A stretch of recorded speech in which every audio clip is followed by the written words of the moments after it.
آج کل social media کے اوپر یہ خبر گردش کرتی ہے کہ جس نے سب سے پہلے ربیع الاول کی بشارت دی تو وہ جنت میں جائے گا، اور اس طرح کے اور بہت سارے وعدے اس کے ساتھ منسوب کیے جاتے ہیں۔ عجیب سی کہانی ہے۔ اللہ کے محبوب علیہ الصلاۃ والسلام کا کوئی حکم اس باب میں نہیں ہے، بلکہ حکم یہ ہے کہ جب 29 دن ہو جائیں تو پھر چاند دیکھو، اور اگر چاند نظر آ گیا تو ٹھیک، ورنہ 30 دن پورے کرو۔ بس یہ سادہ سا ایک نظام ہے۔ باقی وہ مبارک دن، وہ مبارک لمحے، وہ مبارک مہینے جن کے اندر اللہ تعالیٰ نے خاص برکتیں رکھی ہیں، تو ان سے برکتیں حاصل کرو۔ تو یہ جو ہم ایک وہ بھیڑ چال کے طور پہ یہ شعر ہونا شروع ہو جاتا ہے کہ فلاں مہینے کی جس نے سب سے پہلے خبر دے دی تو اس پر رسول اللہ کی شفاعت واجب ہو گئی۔ تو یہ کتنی بدترین بات ہے کہ حضور کے نام وہ چیز منسوب کر دی جو میرے حضور نے فرمائی ہی نہیں۔ یہ بلکہ فرمایا کہ جس نے میرے اوپر جانتے بوجھتے جھوٹ گھڑا اور میری طرف جھوٹ کو منسوب کیا، وہ اپنا ٹھکانہ جہنم میں تلاش کرے۔ تو اس لیے یہ بات ذہن میں رکھیے گا کہ کبھی بھی جو ہے وہ حضور کے نام سے ایسی کوئی بات موجود نہیں، اور اس کو کبھی بھی شیئر نہ کیجیے گا۔ باقی آپ خبر دیں یا نہ دیں، جب ربیع الاول آئے گا پورے زمانے کو خبر ہوگی۔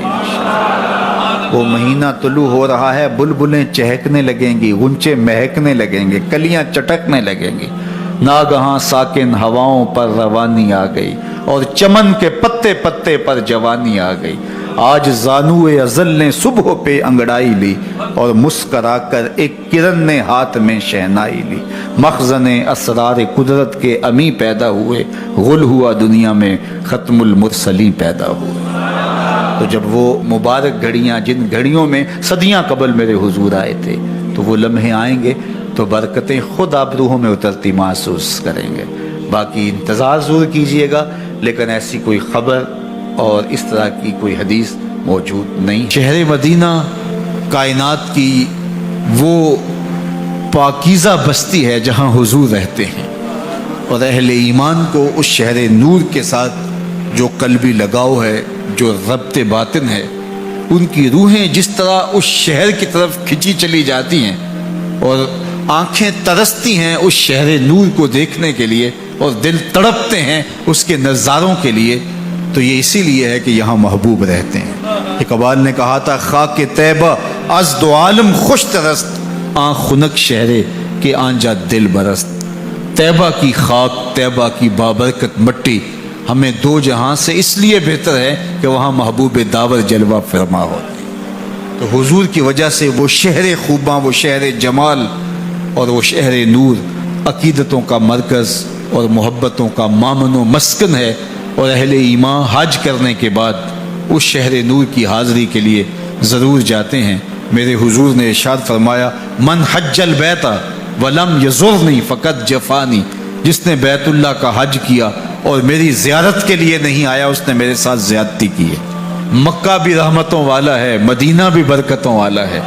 مکے کی شان اور مکے کی رفعت اور عظمت اور مکے کی قدر و منزلت کا کوئی کیا اندازہ کر سکتا ہے، اس لیے کہ وہاں کعبۃ اللہ ہے، لیکن مدینہ کی شان کے بھی کیا کہنے، وہاں اللہ کا محبوب ہے۔ اس لیے اہل ایمان مکے کو بھی عزیز سمجھتے ہیں، مدینے کو بھی عزیز سمجھتے ہیں۔ ایک آنکھ مکہ ہے، ایک آنکھ مدینہ ہے، قرار قلب مدینہ ہے، تسکین جاں مدینہ ہے، دلوں کی دھڑکن مدینہ ہے، اور اس شہر نور کو جب آنکھیں دیکھتی ہیں تو سکون روح تک اترتا چلا جاتا ہے۔ جنوں ویکھ کے اکھیاں ٹھر دیاں میں، جنوں ویکھ کے ٹھردا سینہ ہے، ربا تیری ساری خدائی وچوں بس اکو شہر مدینہ ہے۔ کیا منظر ہوتے ہیں عقیدتوں کے، کیا رنگ ہوتے ہیں۔ علماء نے لکھا ہے، احناف نے، شوافع نے اور حنابلہ نے، یہ تینوں امام کہتے ہیں، امام احمد بن حنبل، امام شافعی اور امام ابو حنیفہ علیہم الرحمہ، یہ تینوں ائمہ کہتے ہیں اگر کوئی شخص مدینہ المنورہ جائے اور حضور کے روضے پہ حاضری دے تو وہ یہ کہے کہ میں حضور کا روضہ دیکھ کے آیا ہوں۔ لیکن امام مالک کہتے ہیں اگر کوئی شخص مدینہ المنورہ جائے اور حضور کے روضے کو دیکھے تو وہ یہ کہے میں حضور کو دیکھ کے آیا، اس لیے کہ حضور کے وصال کے بعد جس نے حضور کے روضے کی زیارت کی، فرمایا وہ ایسا ہے جس طرح اس نے زندگی میں میری زیارت کی۔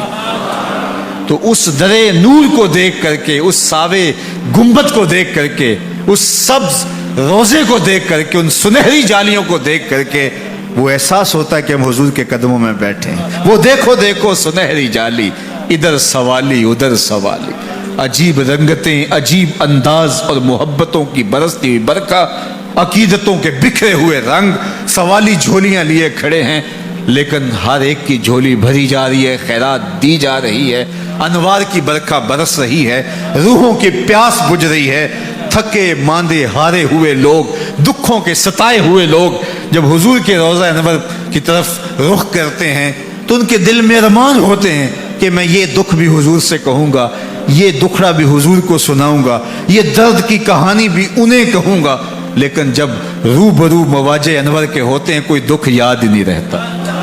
ظہوری نے تو قلم توڑ دیا، دکھ درد کے ماروں کو غم یاد نہیں رہتے، دکھ درد کے ماروں کو غم یاد نہیں رہتے، جب سامنے آنکھوں کے غم خار نظر آئے۔ اللہ اکبر، مکے کی فضاؤں میں، طیبہ کی ہواؤں میں ہم نے تو جدھر دیکھا سرکار نظر آئے، بس یاد رہا اتنا سینے سے لگی جالی، پھر یاد نہیں کیا کیا انوار نظر آئے۔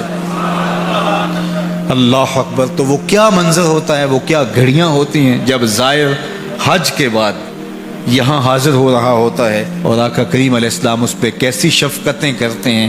یہ بیان کرنے اور گفتگو میں سمونے کا مضمون نہیں ہے، یہ کیفیات ہیں جو محسوس کی جا سکتی ہیں۔ بخدا لذت ای میں نہ شناسی تا نہ چشی، کہ یہ لذت تو جب تک چکھے گا نہیں اس کی پہچان تجھے ہو ہی نہیں سکتی ہے۔